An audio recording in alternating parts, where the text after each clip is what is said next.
Fatty liver क्या directly heart की बीमारियों पर असर करता है? बहुत मामला सीरियस है। लगभग सारी बीमारियों की जड़ आपका यही है, फैटी लीवर। बचे कैसे? क्योंकि ये लोगों ने बहुत कॉमन क्वेश्चन पूछा कि इससे बचे कैसे। फैटी लीवर क्या डायरेक्टली हार्ट की बीमारियों पर असर करता है? बहुत मामला सीरियस है। लगभग सारी बीमारियों की जड़ आपका यही है, फैटी लीवर। बचे कैसे? क्योंकि ये लोगों ने बहुत कॉमन क्वेश्चन पूछा कि इससे बचे कैसे। समस्या तो पता लग गई, निदान क्या है? फैटी लिवर का निदान मैंने आपको एक सिंपल फार्मूला बताया, जरा रिपीट करिए। क्या हाइट माइनस आपका जितना हाइट माइनस 100। हाइट माइनस 100, तो 170 में से कितना घटाया? 100। तो वेट कितना होना चाहिए? 70। और अगर फैमिली हिस्ट्री है तो कितना घटाना है? 105 या 7। तो पहला रूल है, first rule, should not deviate is your weight. Slim and fit end of course handsome. Slim, fit and handsome is the first rule to decrease the chance of fatty liver. And second, of course, you have to see that you are not genetically manufacturing defect. अगर मतलब sorry to से parents manufacturing defect का मतलब नहीं है माँ बाप से आप जो लेकर आ रहे हैं, माँ बाप से अगर आपको मिला है तो आपको एक्स्ट्रा केयरफुल होना है। उस समय 100 में से 170 में से 105 घटा देना बहुत ज़रूरी।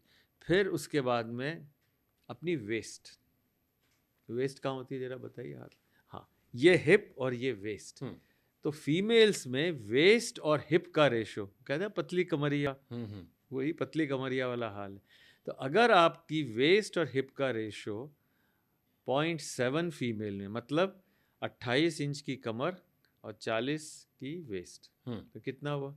28 को आप 40 से डिवाइड किया तो 0.7 हो गया। For a female, it has to be waist to hip ratio is 0.7 and for men it can be 0.9.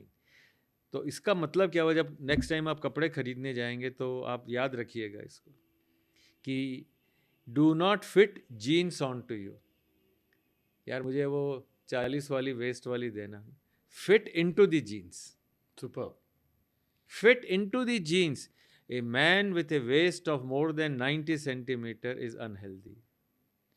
चाहे आपकी बॉडी पहलवान वाली भी हो, हमारे यहाँ हैं इतने अच्छे फिजिक वाले आपके कैमरामैन भी हैं, पर याद रखिए कि कमर आपकी for a female and male the waist to hip ratio for a female is 0.7 and for a man it is 0.9.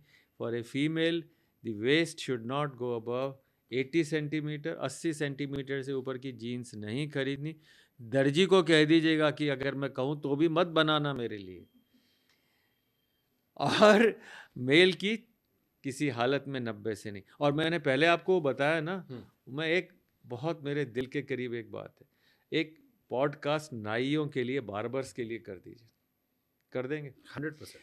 कि सारे बार्बर अगर सिर्फ जब बाल काट रहे हों, तो हर 4 हफ्ते पे जाते ही हैं, बाल काट रहे हैं और ये देख लें कि यार इस बंदे के मस्से हैं या ये काली लाइन है, सिर्फ बार्बर ये कह दे कि भैया, नाई कह दे कि यार तुम चले जाना, किसी भी डॉक्टर को दिखा लेना, लिवर की फैट और हेल्थ चेक करा लेना, मेरा जीवन सफल।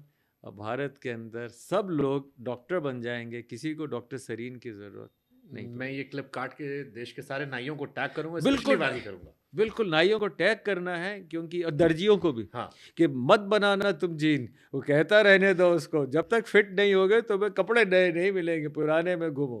काम हो गया। Super super. 2 ही लोग हैं जो हमारे उसको ठीक कर सकते हैं। मेरे एक मित्र हैं सर, वो हेल्थ कवर करते हैं। जब मैं टीवी चैनल में था तो उनकी मुझे कॉल आई, तो उन्होंने मुझसे कहा कि ऐसे ही वेट को लेके बात होने लगी, तो उन्होंने मुझसे कहा कि तेल ठीक कर लो, लिवर पर तेल का बड़ा असर होता है। मुझे नहीं पता कितना सच कितना फसाना। तो उन्होंने कहा कि जो उन्होंने उदाहरण दिया कि कोई भी समस्या होती है तो हम पहले लिक्विड डाइट पे आते हैं। तो अगर आप कोई भी तेल इस्तेमाल करते हैं, लेकिन बदल बदल कर इस्तेमाल मत कीजिए। एक तेल कोई भी इस्तेमाल करेंगे तो आप कंपैरेटिवली फिट रहेंगे। क्या इससे इश्यूज होते हैं जो लोग बाहर खाना खाते हैं या जो अलग अलग तेल खाते हैं? पर आप तेल की बात क्यों, घी की क्यों नहीं करते? घी आपके मायने में खराब चीज़ नहीं, तो फिर आप तेल की बात क्यों कर रहे हो? तो चलिए तेल घी, पता घी की बात करिए। Ghee is very good for liver. इसमें कोई बुराई नहीं कि आप देसी घी खाएं, सफ़ेद मक्खन खाएं, पर उसे पचा लें। पचाना ज़्यादा ज़रूरी है। तो किसी भी हालत में एनी अदर प्रोसेस्ड ऑयल उससे देसी घी बहुत अच्छा है, वाइट बटर अच्छा है, और वैसे mustard oil is amongst the best oils, उसमें कोई बुराई नहीं है। ऑलिव ऑयल ले लीजिए, इतना महंगा विलायत से लाओ, कहीं से लाओ, और अपना देसी मस्टर्ड ऑयल, कोई बुराई नहीं है। पर फिर भी मेरे मायने में देसी घी सबसे अच्छा है, और मक्खन, पर उसको पचाना पड़ेगा।